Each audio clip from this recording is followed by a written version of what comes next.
And that's not hyperbole. I'm not joking about that, as you know.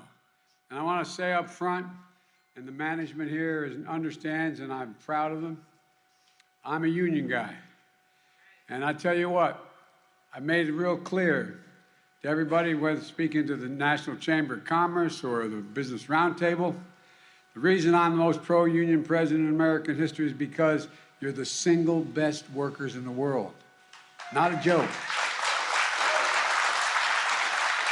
You know, a lot of people think that you just show up and you got a job. How about those 3, 4, 5 years sometimes of apprentice work that you're about getting full, it's like going back to school.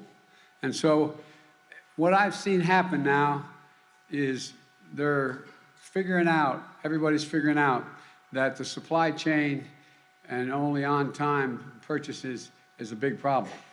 Now we're figuring it out. If it's made in America, we're going to invent it in America, it's made in America. And so, look, I want to thank you, Sam, for that introduction. Thank you, Mayor Keller, for welcoming us to your city and for getting your 2 kids you got to get dressed on a Friday to come and see me. I hope they'll forgive me for that. And it's great to be with Congressman David Trone, who's always, always, always working for the working people of this district on mental health and addiction and support of our veterans and modernizing our infrastructure, like expanding I-81, which is going to be expanded because of him.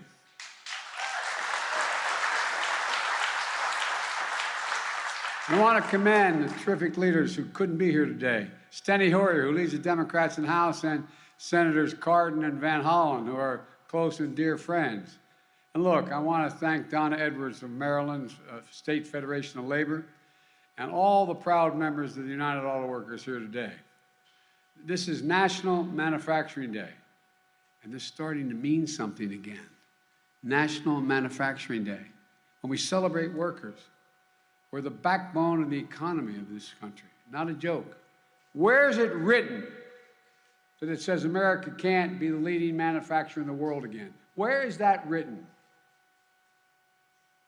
I'm here at this Volvo plant to thank the workers and management for building heavy-duty engines, transmissions, axles for trucks and buses, and parts of electric vehicles of the future. And like the United Steelworkers at the cement plant here in Hagerstown, we're manufacturing cleaner cement for our nation's roads and highways. People don't even realize how much cement, the way it's made, causes environmental problems. The older, dirty cement accounts for 7% of global emissions. Well, guess what? Clean cement makes a gigantic difference.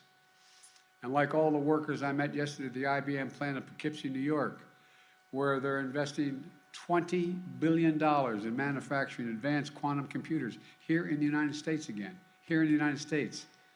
And the workers in Syracuse, where the company Micron is investing $100 billion to manufacture computer chips, the biggest investment of its kind in America, biggest investment ever in the world. And we all know it's been 4 or 5 years in this country, the last 4 or 5, a lot of things have been tough for people. A lot of things have been tough, and they're still tough for many. There's also a bright spot where America is reasserting its power, where Americans are reasserting themselves. Where is it written, as I said, that America can't lead the world in manufacturing again? We've already created over 628 or 38,000 manufacturing jobs just since I've been president, because we're making it happen right here in America. Companies are investing in America, and we're all making sure government delivers. The infrastructure law, the CHIPS and Science Act. I don't know about you, but as my dad used to say, people just are worrying about putting 3 squares on the table every day and not having to deal with all the politics that are going on and so who should know the names of these pieces of legislation. But we made historic government investment in America, spurring incredible private sector investment in America. If I could divert for just a second, we had a piece of legislation led by your congressman that in fact says that we're going to invest $368 billion in dealing with the environment. Well, the major article in a major publication yesterday from the industry. That's generating $1.7 billion in investment Because guess what? We give a tax credit to somebody, and guess what? Companies want to build that product. Build that product because it's going $1,700,000,000, meaning literally hundreds of thousands of new jobs. Not a joke. Not a joke. All across America, we're proving Made in America isn't just a slogan, it's a reality. We're proving that our best days are ahead of us, not behind us. Just look at today's jobs report. Our economy created 263,000 jobs last month. That's 10 million jobs since I've come into office. That's the fastest job growth at any point of any president in all of American history. Historic progress. The unemployment rate remains at a historic low, 3.5% unemployment. That includes the lowest unemployment among Hispanic Americans ever in the history of this country, the second lowest employment among black teenagers ever. And this recovery has been the fastest increase of people re-entering the workforce of any modern economic recovery. But there's something else. Our job market continues to show resilience as we navigate through this economic transition we're in. For some time, I've been saying that what we need to do in this transition, we have to move from historically strong economic recovery to a more steady, stable recovery. We need to bring inflation down without giving up all the historic economic progress that working class and middle class people have made. And that's exactly what we're seeing. Over the past 4 months, we've created an average of 350,000 jobs a month.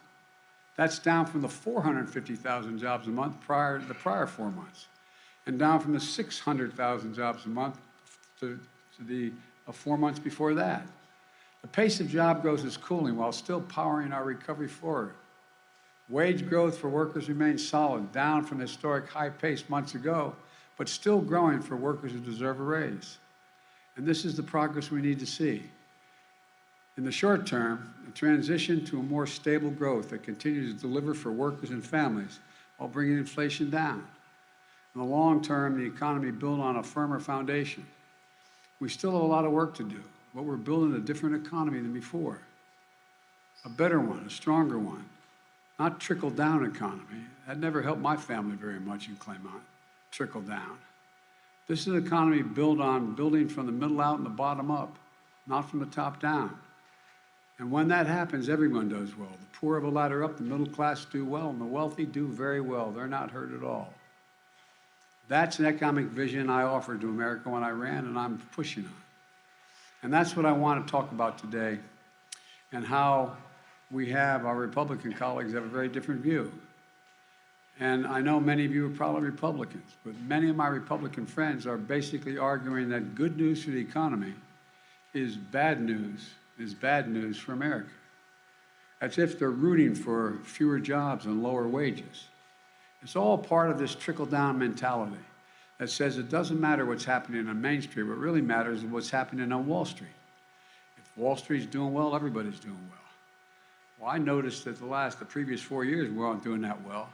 And Wall Street was doing well, and then that took a tumble. That's not my plan. We can continue to grow our economy in a stable and sustainable way. We can build on an economy that works for everyone. Today, we're going to do something that our Republican colleagues in the Congress don't want us to do.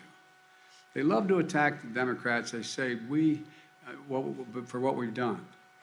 But they really don't want to see what their plan is. I doubt any of you can tell me what the Republican re-election plan is this time out. What's their platform if they take control of Congress? Let's start with inflation. Let me tell you how I think about it. I think about it the way my dad used to talk about it. My dad was a well-read guy. His greatest regret, he never went to college, had to leave Scranton because when coal died, everything died with it, and we moved down to Claymont, Delaware, a little steel town at the time. But it's the way most people at home deal with these things. You talk about around the kitchen table. Do we have enough money to cover all the bills for the month and all the necessities that aren't regular bills? And if we do that, do we have a little bit of breathing room, my dad used to say. Just a little bit of breathing room after that's done. We don't have to worry. Well, that's what we're trying to do. Give families a little bit of breathing room. And that's what we've done. We passed the Inflation Reduction Act, which the name doesn't matter a lot to people, but it's going to give Medicare, which a lot of us have been fighting for, the power to negotiate lower prescription drug prices. We pay the highest drug prices of any developed nation in the world. It's going to limit out-of-pocket costs for people on Medicare, no matter what their drug. As you know, some who have cancer, their drug costs are $14,000, $15,000 a year, literally, for the drugs they need. Well, prescription drugs for seniors cannot exceed $2,000 a year, even if it's $10,000, $20,000, $30,000 that they owe. It can't exceed $2,000 a year. It's going to cap the cost of insulin for seniors on Medicare to $35 a month instead of 30 times that. How many of you know somebody who has type 2 diabetes and needs that insulin? Well, guess what? It costs a whole hell of a lot of money. It costs a lot of money for children. I was in Virginia not long ago, and a woman stood up and said, I have 2 kids with type 2 diabetes, and we have to split them. We have to break up what we have. We don't have enough money because they didn't have the insurance. They weren't covered. And guess what? Well, how do you look at your child knowing that they have type 2 diabetes and there's nothing you can do about it? Not a joke. This is the United States of America, for God's sake.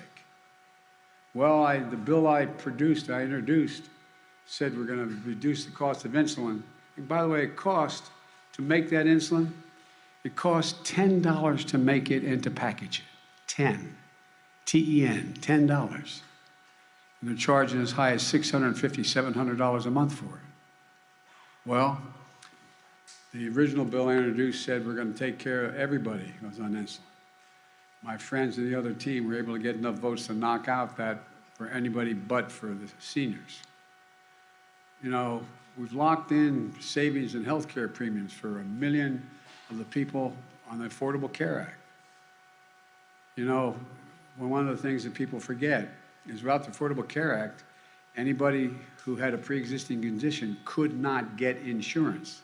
Let me say it again. You could not get insurance if you didn't have a whole hell of a lot of money to buy a private policy. Well, it guarantees that people with pre-existing conditions can have insurance. We're making it possible for families to save thousands of dollars in energy savings in the legislation we have, which, as I said, is going to bring $1.7 trillion off the market and investing in other jobs. And folks, for the first time in a long time, we're going to make sure the biggest corporations begin to pay their fair share of federal taxes with a minimum tax rate of 15%. In 2020, of the Fortune 500 companies, 52 made $40 billion and didn't pay a single penny in taxes. I come from the corporate state of the world across the border in Delaware. I know corporations. I got elected 6 times there. But everybody should be paying something. Everybody should be paying something. And we're doing all this while reducing the deficit. My friends on the other team talk about how we're big spenders. Well, guess what? They passed a $2 trillion tax cut for the top 1%, basically, in corporate America, and didn't pay for a penny of it. My first year in office, we reduced the federal debt by $350 billion. $350. And this year, we're reducing it by more than $1 trillion while we're doing all the things we're doing. And allowing Medicare to negotiate drug prices is going to reduce it over the next 10 years, another $300 billion over the next decade. Every single Democrat voted for the Inflation Reduction Act, and every single Republican voted against it. Not only that, they're telling us that the #1 priority is to repeal, if they win, they're saying they're going to repeal the Inflation Reduction Act if they gain control of the Congress. Let's be crystal clear what that means. Republicans take control of the Congress means the power we just gave Medicare to negotiate drug prices goes away, gone. Prices go back up. If Republicans take control of the Congress, the $2,000 cap on prescription drug costs we just passed goes away, gone. If they take back the control of the Congress, the $35 a month cap on insulin for folks on Medicare we just passed goes away, gone. The savings on health care premiums we just got for 1 million Americans for Affordable Care Act, gone. And of course, it's not just an Inflation Reduction Act they want to get rid of, they still want to get rid of the Affordable Care Act. That means an end to protection for millions of people with pre-existing conditions who rely on the Affordable Care Act. Gone.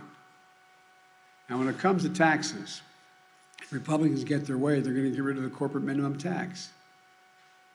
I'm not talking about getting rid of your taxes, but the corporate minimum tax. The biggest corporations can go back to paying zero in federal income tax. These are facts. Check them out. And folks, it's not just the Inflation Reduction Act. They're coming after your Social Security and Medicare as well. I know that sounds bizarre, but look it up. Senator in charge of electing Republicans in the U.S. Senate this year has proposed a plan to put Social Security and Medicare on the chopping block every 5 years. That means every 5 years, Congress is going to have to vote to either cut, reduce, completely eliminate, or vote for Medicare and Social Security again. What do you think is going to happen? What do you think? But that's not enough. You've been paying into Social Security and Medicare since you started working when you were 16 years old. And then there's a senator from Wisconsin, Ron Johnson. He thinks waiting 5 years is too long.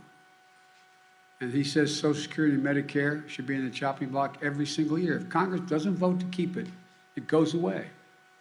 Affirmative vote to keep it. You know the games that can be played in Congress, from everything from the dealing with needing 60 votes in the Senate and so on. It's not just Social Security and Medicare. He wants to put everything on the federal budget. Veterans benefits would have to come up every single year. It's not just this morning. I saw there's a report. You guys can, as they say, as my grandkids say, Google it. But a report that came out on CNN, it says, Republicans call Biden infrastructure program socialism. And then they ask for the money. And it goes through all of Republicans, the most conservative Republicans who call it socialism, and how they're asking for it. A guy named Paul Gosar, he's written 3 separate letters to the administration asking for projects in his district. He says it enhanced the quality of life, that ease congestion, boost the economy. Voted against it, says it's all socialism. Go down the list. Kentucky Representative Andy Barr, the biggest socialist agenda. 3 different projects he wants, citing the importance of the safety and growth of his district. Rand Paul, I can go down the list, look it up. Socialism. I didn't know there were that many socialist Republicans. Think about it. I'm serious. Let's get serious about taking care of ordinary people, regular people like I grew up. Folks, look, you can't make this stuff up. You got to say, and I got to say, I was surprised to see so many socialists in the Republican caucus. And folks, here's the bottom line. If Republicans take control of the Congress, these historic victories we just won for the American people are going to be taken away. Every kitchen table cost is going to go up, not down. And I realize costs are going up on food, and I was able to bring gasoline down well over $1.60, but it's inching up because of what the Russians and the Saudis just did. I'm not finished with that yet. The cost of your prescription drugs and health care, energy, they'll all go up. Your protection of pre-existing conditions are taken away. Your Social Security and Medicare are going to be in a chopping block. But they don't want you to know that. They're not campaigning on it, but that's what they are saying. That's the documents they're sending out. Folks, when it comes to the next Congress, this isn't a referendum. It's a choice. It's a choice between 2 very different ways of looking at the economy. You got over 200 and some people in the Congress who still think the last election wasn't fair, that it was stolen. I stole the election. Even though every major Republican judge in the Supreme Court said, no, there's no evidence of any of that. None. But I stole the election. Folks, you know, we talk about democracy, whether it's at risk. Well, democracy is at risk in most places when the only definition of whether you win, you either have to win the election or it's been stolen. When in fact you have, in fact you're in a situation where, you know, a group of people attack the Capitol like we've never seen, smash down the doors, go after people, 3 cops end up dying, so on and so forth. And they're referred to as patriots? Patriots? That's democracy? Well, look, there's different ways of looking at our country. One is to view it from Park Avenue. which says helps the very wealthy, and maybe it'll trickle down to everyone else. If Park Avenue's doing well, we're all doing well. The other view is from Scranton, Pennsylvania, where I grew up, or view it here in Hagerstown. The belief that the backbone of America, the people who get up every single morning and go to work and break their necks and making a living, the working class and the middle class, that's who built this country. And by the way, the middle class built America, and unions built the middle class. For real.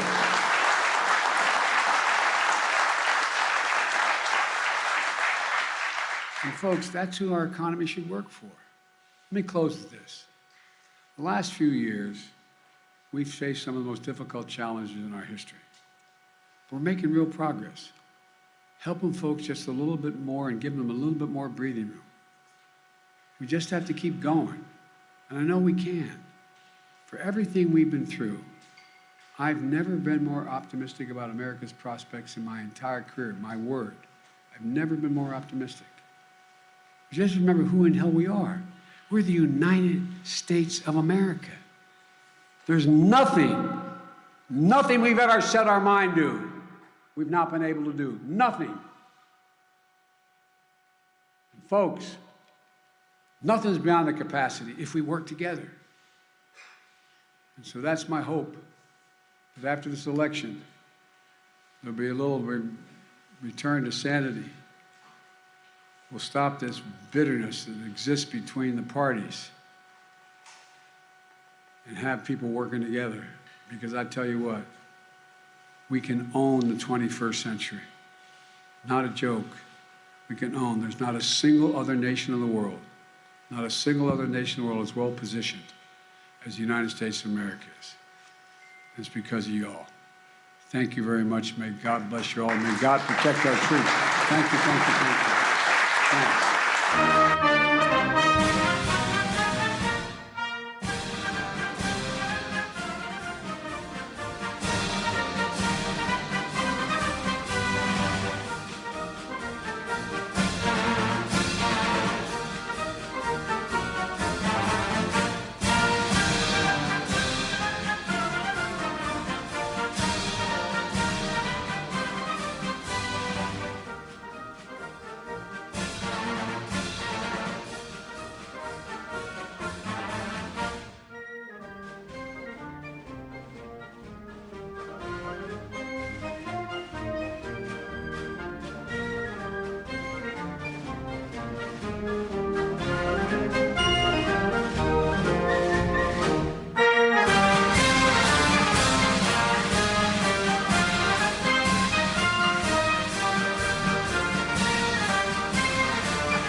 Optimism.